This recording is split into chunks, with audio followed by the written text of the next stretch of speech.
Hello and welcome back to my channel K drama tales. दोस्तों हम वापस आ गए हैं एक नए वीडियो के साथ, यानी हमारी सीरीज क्वीन ऑफ टीयर्स का एपिसोड नंबर 5 लेकर। तो चलिए तुरंत स्टार्ट करते हैं आज का एक्सप्लेनेशन। जैसा कि हमने लास्ट एपिसोड में देखा था, यूनू योंगडोरी विलेज में हेइन खो चुकी होती है, तो यूनू उसे ढूंढने जाता है और पहले दोनों झगड़ते, लेकिन बाद में हेइन को रियलाइज हो जाता है कि यूनू उसके लिए कंसर्न है और यूनू को पता चलता है कि हेइन अपने आप को कितना भी स्ट्रांग दिखाती हो, तो इस बीमारी की वजह से और उसके साथ हो रहे इंसिडेंट्स की वजह से बहुत ही ज्यादा डरी हुई है। तो वो उसे गले लगाकर उसे कंफर्ट करता है। फिर दोनों उस साइकिल पर बैठकर घर जाने लगते हैं। तभी घर के पास आने पर बारिश शुरू हो जाती है, तो दोनों एक पेड़ के नीचे आसरा लेते हैं। वहाँ यूनू उसे पूछता है, आखिर तुम अचानक से गाँव क्यों आ गई? वो बताती कि उसे यूनू की बहन का फोन आया था और उसी ने बताया कि पापा का अपोनेंट लोगों को खाना खिलाकर वोट्स बटोरना चाह रहा था।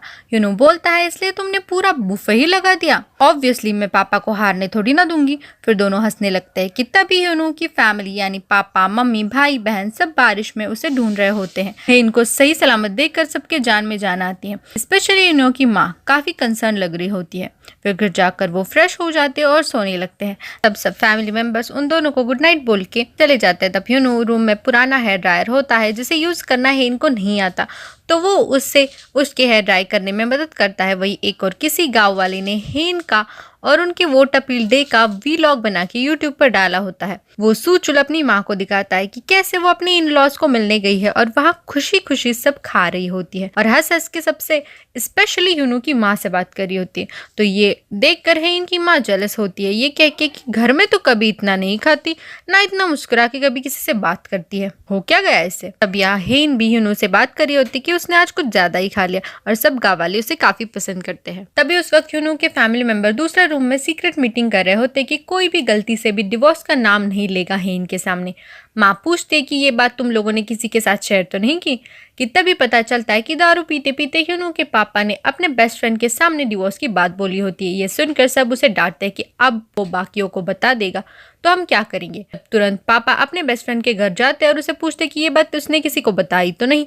तब वो बोलता है कि उसने ये बात बस अपनी माँ को बताई और एज की वजह से उसको याद नहीं रहे, तो वो किसी को नहीं बता पाएगी, इसलिए उसे चिंता करने की कोई जरूरत नहीं है। यूनू के पापा बोलते हैं, जिस तरह से हेन ने कैंपेन में हमारी मदद की है, लगता है दोनों का रिश्ता ठीक हो गया है। रूम में यूनू हेन के जख्मों पर मरहम पट्टी करा होता है। तब हेन को अपने हाथों की रेखा दिखती है। वो बोलती है, पाम रीडिंग के हिसाब से इसे लाइफ लाइन कहते हैं ना, लेकिन ये कितनी शॉर्ट है, मतलब क्या मैं जल्दी मरने वाली हूँ? ये सुनकर यूनू उस पर बरसता और बोलता है, तुम ही ने बोला था ना तुम ठीक हो जाओगी और यूरोप का हॉस्पिटल तुम्हें ठीक कर देगा, अब ऐसे मरने की बातें मत करो।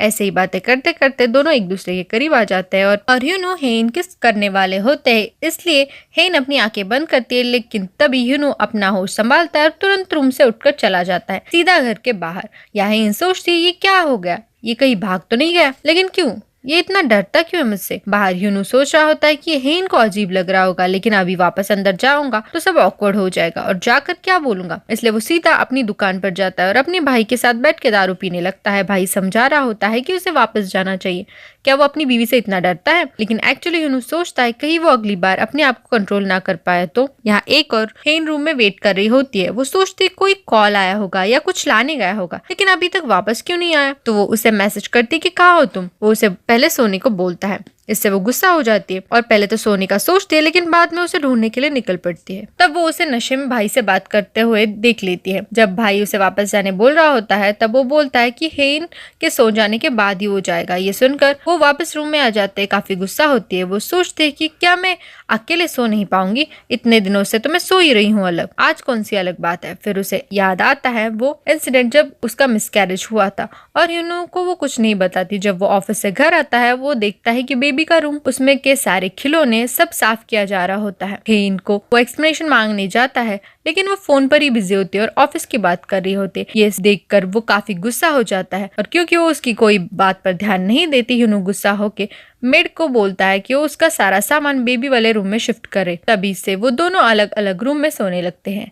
हेन के मिसकैरेज की वजह से यूनू बहुत टूट जाता है। हेन भी सोचती है कि उसे रोने का भी हक नहीं है, इसलिए वो अपने आप को स्ट्रांग दिखाती है। नेक्स्ट सीन में हम देखते हैं कि सुबह होने पर जब यूनू वापस कमरे में आता है तो हेन पूरी तरह तैयार होकर बैठी होती है। तो यूनू कहता है, क्या तुम रात भर सोई नहीं? हेन उसे इग्नोर करती है। फिर जब वो लोग वापस जाने के लिए कार में बैठने लगता है तभी यूनू के पापा का बेस्ट फ्रेंड और उसकी बूढ़ी माँ भी वहाँ आती है और वो सीधा यूनू के पास जाके बोलती है, बेचारा बच्चा, डिवोर्स कोई बड़ी बात नहीं है, तुम संभल लोगे अपने आप को। ये सुनकर सारे फैमिली मेंबर्स पैनिक हो जाते हैं। कहीं हेन को पता तो नहीं चल गया। यूनू के पापा दोस्त को अपनी माँ को लेके जाने का इशारा करते हैं। उनके जाते ही पापा बोलते हैं, उम्र की वजह से आजकल उन्हें कुछ याद नहीं रहता, लोगों को पहचान नहीं पाती, इसलिए कंफ्यूज हो जाती है। हेन उस बात को ज्यादा सीरियसली नहीं लेती। जाते वक्त यूनू की माँ हेन के लिए खाने की चीजें देती है और उसे बोलती है कि बेटा काम तो जिंदगी भर चलता रहेगा, लेकिन अपनी तबीयत का ख्याल रखना, वक्त पे खाया पिया करो। फिर वो लोग घर वालों से विदा लेते हैं और वापस सोल की ओर निकल पड़ते हैं। उसके जाते यूनू के पापा और भाई बहन टेंशन के मारे वही बैठ जाते हैं और बात करने लगते हैं कि काश इनके बीच सब ठीक हो जाए और हेन को कुछ पता ना चला हो, और कहते कि पहले तो ये दोनों एक दूसरे से कितना प्यार करते थे, बाद में पता नहीं क्या हो गया। तब यूनू की बहन को एक पुराना इंसिडेंट याद आता है कि 4 साल पहले कैसे उसने हेन को यूनू की जिंदगी से निकल जाने को कहा था, वो भी एकदम के ड्रामा स्टाइल में। वो उसे कैफे में मिलने बुलाती है और पैसों का लिफाफा देने के बाद बोलती है कि मैं चाहती हूँ तुम इन पैसों को लेके मेरे भाई की जिंदगी से दफा हो जाओ। पैसे देखती है और बोलती है, वैसे तो ये पैसे काफी कम है, लेकिन ज्यादा होते तो भी मैं तुम्हारे भाई को बिल्कुल नहीं छोड़ती। तभी यूनू वहाँ आ जाता है और अपनी बहन को डांटता है कि वो आजकल कुछ ज्यादा ही सीरियल्स देखने लगी है और इस सबसे वो बिल्कुल भी अलग नहीं होंगे, और हेन को लेके चला जाता है। और हेन भी जाते वक्त पैसों का एनवेलप साथ लेके जाती है। ये किस्सा सुनकर यूनू के पापा बोलते, कहीं ये बात की वजह से तो हेन हम लोगों से नाराज तो नहीं। बहन बोलती है, नहीं नहीं पापा, इसके बाद तो उनका रिश्ता काफी स्ट्रांग हो गया था, और आपने देखा ना मेरे एक कॉल पे वो कैसे आपकी कैंपेन में मदद करने चली आ गई। वो कोई गुस्सा वुस्सा नहीं है हमसे। वही गाड़ी में हेन और यूनू बिल्कुल बात नहीं करते क्योंकि हेन अब भी गुस्सा होती है। घर पहुंचने पर बारिश आ रही होती है तो यूनू हेन के लिए छाता पकड़ता है। हेन तेज चल रही होती है लेकिन अचानक रुक जाती है और बोलती है, ये मत समझना कि मैं रात भर सोई नहीं, इसका मतलब मैं तुम्हारा इंतजार कर रही थी, मुझे बस नींद नहीं आ रही थी और ना ही मेरी नींद की गोलियां मेरे साथ थी।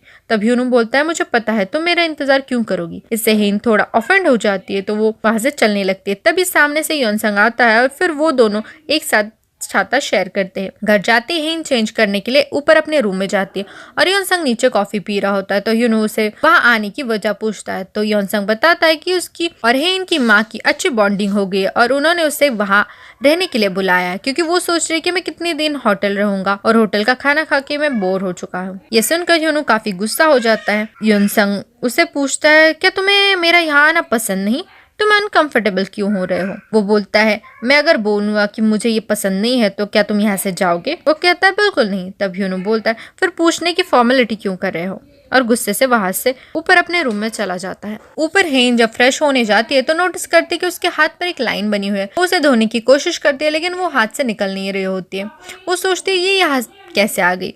फिर जब वो फ्रेश होकर नीचे आते हैं तो योनसंग को पूछते कि यूनू कहाँ गया।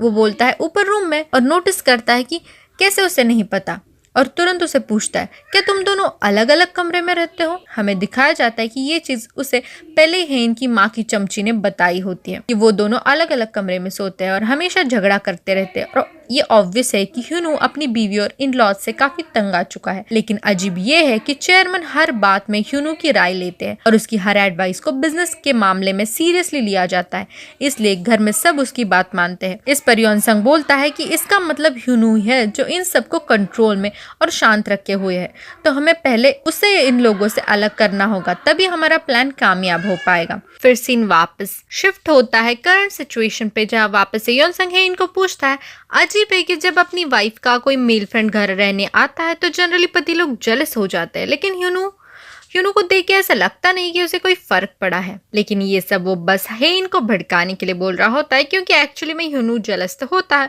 और उसे योनसंग का आना बिल्कुल भी पसंद नहीं आया होता, बट वो सोच रहा होता है कि वो किसे और क्या ही बोलेगा और कौन उसकी बात सुनेगा। फिर नेक्स्ट सीन में हम देखते हैं कि हेन की माँ सू चुल योनसंग को अपने घर का टूर करवा रहे होते हैं और आखिर में उसे बेसमेंट सेक्शन में ले जाते हैं। उसे बताते हैं कि बाहर वालों को लगता है कि हम सब लोग अलग अलग रहते हैं, लेकिन हम सबके घर यहाँ इस एरिया में कनेक्टेड है जहाँ हमारी फैमिली मीटिंग्स और डिनर होता है। उसी से याद आया, चलो खाना खाते हैं। कि तभी हेन बोलती है कि वो खाना नहीं खा पाएगी।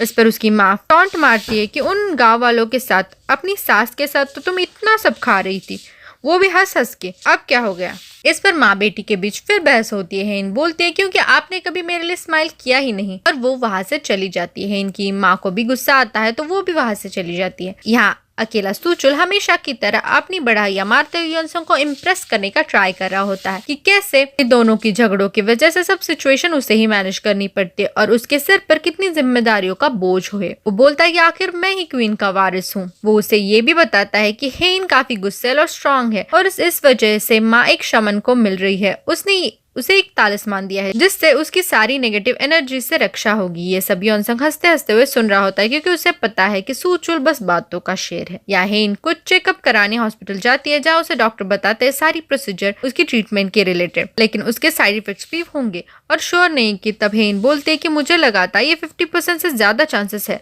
लेकिन वो कुछ भी करके कोई ना कोई रास्ता निकाल लेगी और डॉक्टर को गलत प्रूव करेगी। जाते वक्त उसे अपने ऑफिस के एम्प्लॉय का पति वहां दिखता है जिनका बच्चा इंक्यूबेटर में यानी कांच की पेटी में था। तो वो उसे बेबी की सिचुएशन के बारे में पूछते। वो बताता है कि अभी बच्चा आईसीयू में। ये सुनकर हेन समझ जाती कि जरूर आईसीयू का खर्चा बहुत ज्यादा होगा। तो वो उसे बोलती कि मैं भी हॉस्पिटल चेकअप के लिए आई थी और मुझे डॉक्टर ने हेल्थी रहने के लिए बोला है। तुम्हारे रेस्टोरेंट से मेरे लिए कल से ऑरेंज जूस भेज देना और ऐसा करो सारे एम्प्लॉयज के लिए भिजवा देना और कल ऑफिस आके पूरे महीने का एडवांस पेमेंट लेके जाना। वो आदमी उसे थैंक यू बोलता है ना हमारी हेन कितनी दयालु, बिल्कुल नारियल की तरह। सबको दिखाती है कि वो काफी स्ट्रिक्ट और खड़ूस है बट सबकी केयर करती है। वहीं ऑफिस में सूचुल एक 1.9 ट्रिलियन वॉन का प्रोजेक्ट प्रपोज करता है। कीमत सुनकर सब शॉक होते हैं। वो बताता है कि आइडिया और जमीन हमारी होगी लेकिन योनसंग इन्वेस्ट करने वाला है तो हमें पैसों की ज्यादा टेंशन लेने की जरूरत नहीं है। अब ह्यूनो बोलता है कि 1.9 ट्रिलियन कोई छोटी अमाउंट नहीं है और उनकी कंपनी का नाम रेपुटेशन भी इस प्रोजेक्ट से जुड़ा होगा, तो उन्हें एक बार सब चीजों का मुआयना करने की जरूरत है और सब चेक करने के बाद ही हमें प्रोजेक्ट अप्रूव करना चाहिए। ये सुनकर हेन के पापा उसके दादाजी यानी चेयरमैन भी उस बात पर एग्री करते हैं और पूरी चेकिंग करने के बाद ये सब डील साइन करने के लिए बोलते हैं। इससे सूचुल गुस्सा होता है कि ह्यूनो क्यों उसकी बातों में टांग अड़ा रहा है और उसे बात करने के लिए बाहर जाता है, लेकिन तभी उसे एक फोन कॉल आता है तो बिना बात किए वहां से चला जाता है। वो फोन कॉल एक ट्रक ड्राइवर का होता है जो हेन पे अटैक हुआ था उसके रिगार्डिंग इन्फॉर्मेशन देने के लिए उसे कॉल किया होता है। जिस दिन अटैक हुआ था उस दिन उसका ट्रक वहां पे था तो जिसके डैश कैम फुटेज में सब रिकॉर्ड हो गया होगा लेकिन वो डिलीट हो गई है। तो वो बोलता है कि कोई बात नहीं, मैं उसे रिस्टोर करवा लूंगा। यहाँ एक और हंग फैमिली के घर के किचन में दादाजी की गर्लफ्रेंड उनके न्यूट्रिशनिस्ट के साथ शेफ को खाने के इंस्ट्रक्शंस दे रही होती कि तभी वहाँ हेन की बुआ आ जाती है। वो बोलती है मुझे तुम पे ही विश्वास नहीं है, क्या पता तुम पापा के खाने में क्या डाल दो, इसलिए पापा को खाना सर्व करने से पहले तुम उसे टेस्ट करोगे। उसके बाद जीएफ सबको किचन से बाहर भेजते हैं। स्टाफ को लगता है कि कहीं पहले की तरह बुआ जीएफ को मारने की कोशिश ना करे, कहीं हमें चेयरमैन को और एम्बुलेंस को कॉल करने की तो नहीं जरूरत, लेकिन होता उल्टा है। जीएफ पहले तो किचन का सीसीटीवी तोड़ती है और बुआ को ही मारती है, ये कहकर कि उसकी दादागिरी उसने 20 साल झेल रही है और अब वो बिल्कुल नहीं झेलेगी। मार खाने के बाद वो तुरंत अपने पापा यानी चेयरमैन के पास कंप्लेन लेकर जाती, लेकिन वो उसकी बातों पे बिल्कुल विश्वास नहीं करते क्योंकि वो पहले ही उनकी जीएफ को मार चुकी होती हैं। तो जीएफ के एक्सेप्ट करने पर भी वो अपनी बेटी पर विश्वास नहीं करते, इसलिए बुआ एक डिटेक्टिव एजेंसी को हायर करती है और उनकी जीएफ पर नजर रखने को बोलती है और उसके बारे में हर एक डिटेल इन्फॉर्मेशन निकालने बोलती है। सीन शिफ्ट होता है, हमें दिखाया जाता है कि हेन को योनसंग का कॉल आता है कि 10 मिनट में हर्सियाना की टीम मॉल पहुंचने वाली है तो तुम जल्दी आओ। वो तुरंत ऑफिस से निकलती है लेकिन बीमारी की वजह से वही बर्फ की तरह जम जाती है और उसे कुछ याद ही नहीं रहता और अचानक से योनसंग के हाथ आके उसे पकड़ लेते हैं और तब वो अपने जोन से बाहर आ जाती है। वो कहता है कि मैं कब से तुम्हारा इंतजार कर रहा था लेकिन तुम नहीं आई, वो लोग भी आ चुके हैं इसलिए मैं तुम्हें लेने आया हूँ। तुम ठीक तो हो? तुम्हारी तबीयत कुछ ठीक नहीं लग रही, क्या हम आज की मीटिंग पोस्टपोन कर दें? बोलती है नहीं नहीं वो बिल्कुल ठीक है और वो एलिवेटर में जाने लगते हैं कि तभी वहाँ लिफ्ट में ह्यूनो होता है। जिस तरह से ह्यूनसंग ने उसे पकड़ा होता है हेन का चेहरा पूरा सफ़ेद पड़ा होता है। वो पूछता है सब ठीक तो है? तो हेन बोलती है तुम्हें चिंता करने की कोई ज़रूरत नहीं है और ह्यूनसंग के साथ चली जाती है और फिर वो मीटिंग अच्छे से करती है। लेकिन ह्यूनसंग को थोड़ा शक हो जाता है तो वो चमची से पूछता है कि क्या हेन की कोई मेडिकल इश्यूज़ है? तो बताती है पता नहीं क्योंकि आजकल उसने अपना फैमिली डॉक्टर बदल दिया है और वो उससे ट्रीटमेंट नहीं ले रही। शायद सीन शिफ्ट होता है। हेन के हॉस्पिटल विजिट में डॉक्टर बताते हैं कि उससे अपनी जर्मनी की विजिट पोस्टपोन करनी चाहिए क्योंकि उसके जो वाइट ब्लड सेल्स है उसका काउंट कम है, तो ऐसे में वो ट्रीटमेंट लेना पॉसिबल नहीं होगा और उसे रुकना पड़ेगा। हेन फ्रस्ट्रेट हो जाती है, वो बोलते हैं रुकना पड़ेगा? कितनी देर? वक्त ही तो नहीं है मेरे पास डॉक्टर। और गुस्से में वहाँ से चली जाती है। डॉक्टर उसे कन्विंस करने के लिए बाहर आते हैं तो वो बोलती है मैं ठीक हूँ डॉक्टर, मुझे तो कोई दर्द भी नहीं होता। इनफैक्ट अगर कोई दर्द होता तो ये ट्यूमर जल्दी डिटेक्ट हो जाता ना। और उनकी यही बात अपने हाथ का फ्रैक्चर दिखाने आई उसकी बुआ सुन लेती है और उसे बहुत बड़ा शॉक लगता है। हेन उसे बताती है कि बस ह्यूनू जानता है उसकी बीमारी के बारे में और वो उसे रिक्वेस्ट करती है कि ये बात वो घर में किसी को ना बताए।